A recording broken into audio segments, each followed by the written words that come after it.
All right, this is Jimmy from ROQUS. I just want to talk to you a little bit about our JetBlack reclaim unit. Basically, dip tank system. We're going to pull our frame out of the dip tank. The frame will then be put onto a conveyor belt.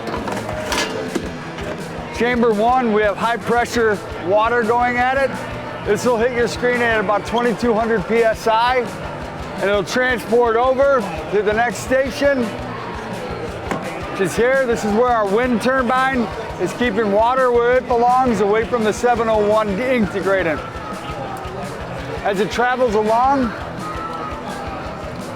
this door here contains 701 ink degradant. It'll break down any residual ink with recirculating chemical coming out of this tank.